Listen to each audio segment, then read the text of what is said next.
So next up, we have our risk management section with our Marsh representatives. So we've got John Talent and Taylor Edwards here today. I'm just going to go straight into letting them have the floor. Good afternoon, everybody. Thanks for making it out to our presentation. I'm John Talent, and Taylor and I are looking forward to reviewing a few items with you guys that are helpful to mitigate operational risks of our clients on the CNLA HortProtect program. So we're going to have a look at risk management. So we'll be speaking with you today about key areas of operations on the program that represent the most risk to most of our clients. We'll have a Q&A at the end of the presentation. So the HortProtect program, just some high-level points. At present, we have 340 plus members on the program, and it's been available to CNLA members for 14 years now. It has been specially adapted to look after the needs of CNLA members. Most of the members are, doing landscaping and snow removal operations. We have landscape designers, wholesale growers, garden retailers, irrigation specialists, and arborists. So how does this program benefit you? It's a large program, premium volume. So the large premium equates to lower rates for members. We have that large premium volume in the marketplace, and we're able to leverage that with the different insurers in the marketplace and keep them very interested in being able to come on and be the insurer on the program. The program is driven by strong risk management principles, and that's what we're here to speak about today. And it equates to a collective success of all the stakeholders. So with that, turn it over to you, Taylor. Perfect. Thanks, John. All right, who's excited to talk about risk management? All right, to be completely honest, that was a way better turnout than I was expecting. Either way, promise to keep it short, sweet, and as informative as possible. What is risk management? Well, risk management's not insurance. It's not a guarantee that nothing's going to go wrong. Rather, it's more of an active reduction in the frequency and severity of disruptions to your business, whatever they happen to be, claims or otherwise. Why is it important? It acts to streamline business operations in the face of adversity, and I think we can all agree that adversity happens in this environment, right? The second piece of information why it's important is that it helps the underwriting staff at the insurance companies understand what you're doing as a business owner to mitigate risk that your business faces in their everyday business activities, right? And that translates to lower rates, lower premiums, higher profit margins, and everybody's happy.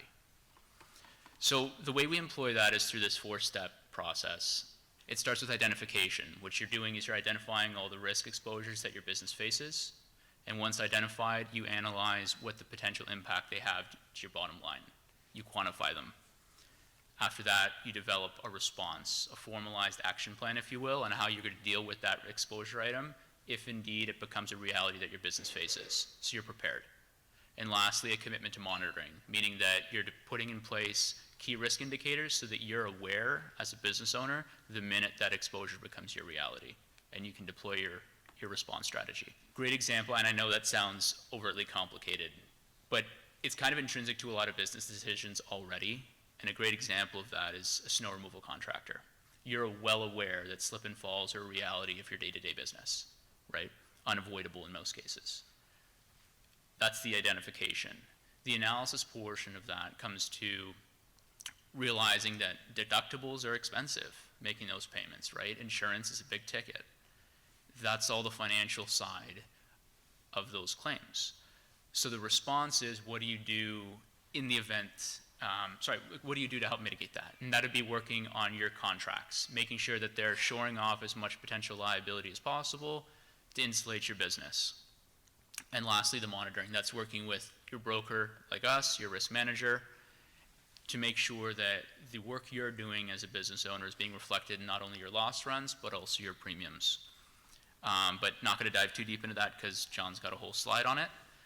Bottom line is risk management is investing in safeguarding the bottom line of your business, ensuring smooth operations, and overall, you're minimizing the probability of having a loss. You're minimizing the impact in the event that you do. And when it doesn't go planned, that's where we come in as insurance. Like John mentioned, we've been doing this for 14 years, and over those 14 years, we've kind of weeded out 3 large areas of risk that we're going to talk about today. they are exactly as obvious as they seem like they would be. So we're talking liability exposure, so it's contract management primarily is the way to minimize that impact. Second is fleet management. So we're going to talk a little bit about cost benefits on automobile risk management. And then lastly, the property and equipment, so that's vehicle theft, but we're also going to touch on co-insurance and valuation, both stemming from questions that we got at Symposium. So I think everyone here knows we're not legal specialists, we're not lawyers, but we do have regular discussions with our clients from an insurance perspective, and we provide a lot of helpful suggestions for them to protect themselves when they're doing their agreement negotiations with property owners and property managers. These are the snow contract best practices that we're looking at up here on screen, and they represent a large exposure on the program.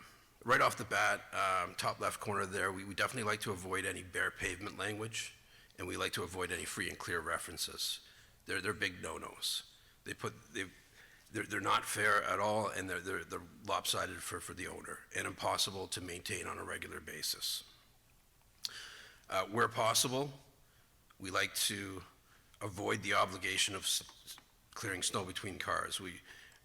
Our clients on the program are always pushing back on property owners, property managers, not to have the obligation to do that. Represents a great exposure, and we'd rather see potential language in the contract where they're able to do a radius around any parked vehicles, a reasonable radius. Another item that we like to focus on is avoiding any kind of immediate response time language. We like to ensure that there's reasonable response times are agreed upon, and that is back and forth with the contractor and the property owner. These next items here that we're looking at, as far as products to be applied and materials supplied, that's more on the snow removal. Clients on the program are well versed in those items, more so than we are from the insurance side of things. Same thing with snow storage areas and de-icing materials. The responsibilities of on-site staff for monitoring, that onus kind of falls on the property manager and the property owner in the event that there's any kind of incident. Moving on to the top right here, insurance expectations and requirements. Always good to have, at least $5 million in GL and a good all-risk property policy to cover you off, as well as a fleet auto policy. So here we're getting to the most important aspect on this slide here, reasonable, hold, harmless, and indemnification provisions. This is what we focus upon. I have many discussions on a weekly basis, probably 5 or 6 different discussions with 5 or 6 different clients on good ways to push back on property owners and property managers that try and insert non-fair language into the contract such that they're looking to have the contractor sign their life away and be essentially universally responsible for any little thing that goes wrong on the property while they're in season, from whenever they're starting to whenever they're finishing. So right off the bat, there's a part 1 and part 2, and again, we have a recommended contract language developed a while back to ensure that things are fair for both parties. And Article 4 in that contract, that stipulates that the contractor agrees to indemnify the owner against any damages, provided that the damages are caused by the negligence of the contractor. It's so important to have that language in there, that the contractor is only responsible for their own actions, their own negligence, not universally responsible for any little thing that happens during the course of the operation. Part 2 of that paragraph, that Article 4, this is potentially the most important aspect that I'm always suggesting to our clients definitely be included within the scope of the contract. We're always looking to diplomatically have a discussion with the property owner and the property manager such that the owner is open and amenable to what's being suggested. We always want to try to get language that stipulates that the owner agrees to indemnify the contractor against any damages, save and except those which arise due to the negligence of the contractor. That second part, that second sentence is so important in contracts, and we're always looking to again, have an open discussion with property owners, property managers, to adopt that language within the contract. It's so protective of our clients on the program, our snow removal clients. So that, again, would be the main focus, the main item that I would deal with on a regular basis throughout the week. Another important item that we like to see a lot of our clients on the program do is have a preseason walkthrough. You know, get out there with the owner or the property manager and get it in writing in an email to the owner if you see any deficiencies at the location that may lead to an incident, that may lead to a slip and fall. If the owner doesn't address it, the property manager doesn't address it, it could lead to an incident. Get that in writing in an email. That email is so important later on. If something happens, it can be referenced and help protect our clients. We see many times where the property owner will also request a mid-season, mid-snow season, that salting be discontinued.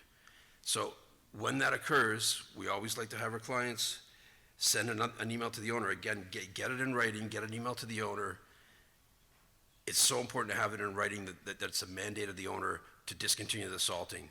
It has nothing to do with the contractor. Again, that puts the onus back on the owner and helps protect our client. Another item that we see that tends to pop up are municipal tenders. So if our clients have contracts with municipalities, sometimes, our clients follow through with the tender, they get the contract, and the tender wording becomes the contract wording. Sometimes we see that potentially not encapsulating the exact operations of what our clients are going to be doing as part of the actual contract. I'll just give you an example. This has happened a few times so far this year. The tender will say clearing of snow, but our contractor is only transporting cleared snow that's already been cleared. Like the municipality has already made arrangements for the actual clearing of the snow at a particular location. And on the tender contract wording, it's saying that our client is partially responsible for that or responsible for that.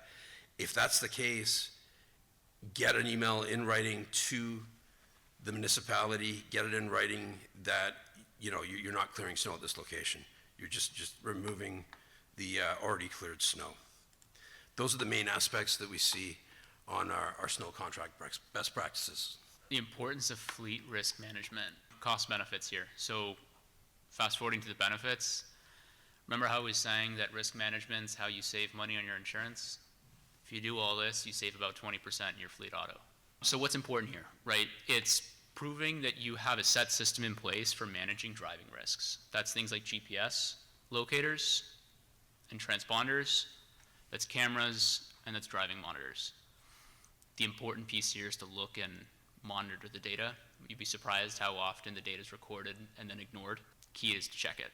Keeping driving logs up to date, and then regular maintenance records of the maintenance that's being done on the vehicles. Training and supervision, always top of mind.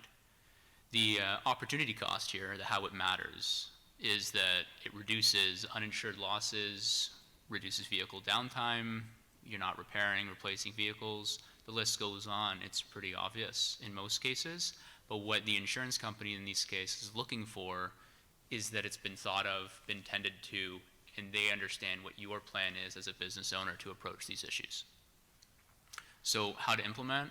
You work with your vehicle retailers, you work with safety technicians to make sure the appropriate monitoring devices are installed and operable in your vehicle. And perhaps you source driver training if that's needed based on the operators on your fleet. The end game, the financial impact of all of this, it helps curb issues before they become trends. And that's the name of the game when it comes to insurance, right?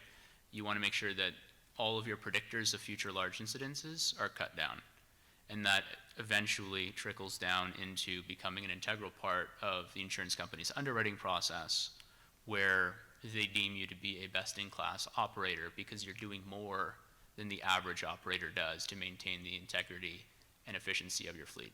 So the next set of items that we're going to go over are property and equipment risk management. So starting with identification, where possible, always mark your tools as yours. Don't make it easy for thieves to sell them to a pawn shop later on. Ensure that your equipment is permanently marked as business property. as tools have identified as the property of others, thieves, is harder to resell if stolen. Another aspect is training. Train your employees on proper anti-theft measures, proper equipment storage procedures, and develop and implement an accountability protocol. Third item across the top here is co-insurance. Co-insurance is universal to all property carriers, and there's always a co-insurance provision. Right now, it's at 90%, so it's close to 100% right now. And what that means is it's done on a ratio basis. It's what you have provisioned to be the limit on your building value compared with what the actual valuation will be. So it's a did over should times the loss amount that you will get back. So let's use an example. Let's say you have a building that's valued at $1 million, and that's a real valuation. And let's say it's valued at $1 million right now as a result of inflation, additional replacement building costs that have come into play over the last 3 or 4 years. Let's say you choose to insure that same building instead of at $1 million. Let's say you choose to insure it for $500,000. So that would be half of what it's actually valued at. You may be saving money by insuring it at $500,000, but if a loss occurs, the way co-insurance works is it's what you did insure it for over what you should have. So if you insure it for $500,000, you actually should have insured it for $900,000, which would have been the 90% of the million. So let's say you have a loss. Let's say you have a $50,000 loss. So even though it's nowhere near the limit that you insured it at, it's only 50 grand, you're not going to get 50 grand back for that loss. The insurance company's not going to give you 50 grand. They're going to give you 5/9 of 50 grand. So just a little over half of the 50 grand is what you're going to get back. That's what co-insurance means. And at the end of the day, it's essentially there. The co-insurance is there to encourage everyone to insure to value so that the proper premiums are in place. So if someone has a loss, they're going to be, recompensed at a reasonable amount. So at the end of the day, it's not there just to punish you. It's there to keep things in check and ensure that the insurers are able to pay out commensurate amounts with the actual loss values. All right, so the last three here. Security features. This is both on your lots and on your job sites. On the lots, things like lighting, security cameras, locked gates, always a great idea. They help out with both insurance premiums and peace of mind likewise. The interesting one, and we talked about this with a number of individuals at Snowposium, is that there's been a huge uptick recently in thefts off the back of vehicles while on job sites. So something to be aware of, something to monitor, and maybe throw some risk management at it to try to mitigate, the potential, the offside effect of that. Documentation, key to keep accurate and updated documentation. Reason being is if, that lawnmower is stolen off the back of the vehicle on a job site, we need to know that you actually owned it. So we need serial numbers and values.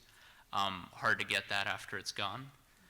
And lastly, valuations. This one's really interesting, at least to people like me. There's two ways to value things on an insurance policy. There's actual cash value and replacement cost.